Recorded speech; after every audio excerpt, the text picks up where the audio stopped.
Speaker. I'm happy to add to the update the House on the vital contribution Defence is making to the stability and security of the Indo-Pacific region. Excellent. And congratulate the work of my colleague, the Minister for Defence Industry, on the capability work that she's doing to ensure we have that capability ready to defend our region. She's doing a fantastic job. We announced our Pacific Step-Up in 2018, and it's been regarded by the world as one of the most important step-ups in Australian history. It's at the epicentre of an increasingly complex and contested geostrategic environment.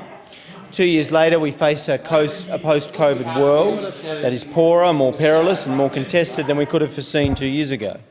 Our region has been hit hard by the economic impacts, and I can attest to that from the conversations I've had in our region. The geostrategic circumstances in our region are getting more challenging and not less, and that's why we're investing in a capable and potent Defence Force, a strong, capable, properly funded Defence Force critical to Australia's security and prosperity.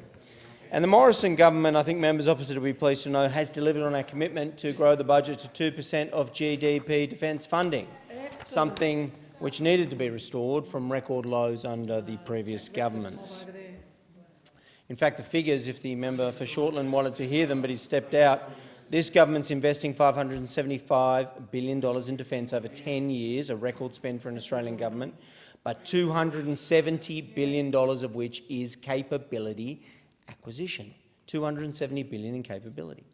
The 2020 Defence Strategic Update builds on the Pacific Step-Up, of course, and has been a great success, received well in the sector by focusing defence on our immediate region, the priorities of Australia, our immediate region.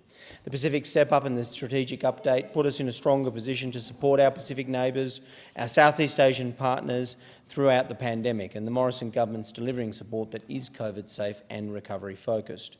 I'm pleased to say our personnel are working side by side with their counterparts throughout the Pacific Islands and in the region. And during the height of the pandemic, when many were leaving the Pacific, I've made the point, Australia made the decision, an important decision, to remain and assist and help out our Pacific family, and it's been well received.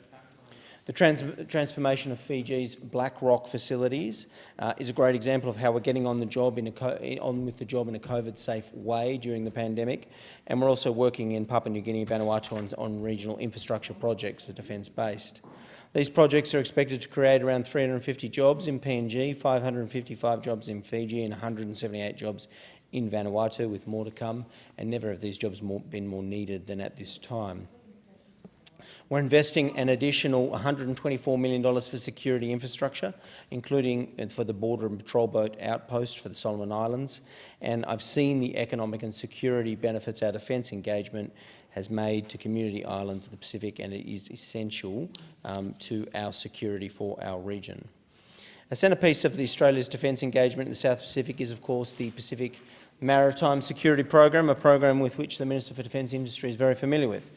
Under this $2 billion program, Australia is replacing our existing Guardian-class patrol boats in the 21 Pacific patrol boats, new, larger, capable vessels supported by integrated aerial surveillance. Over the last 2 months, we've worked with our close partners and friends in COVID-free countries of Palau and Tonga to hand over their new Guardian-class patrol boats in Perth, 18 September and 30 October. And I'm grateful to the member who was able to assist with those handovers during the internal restrictions.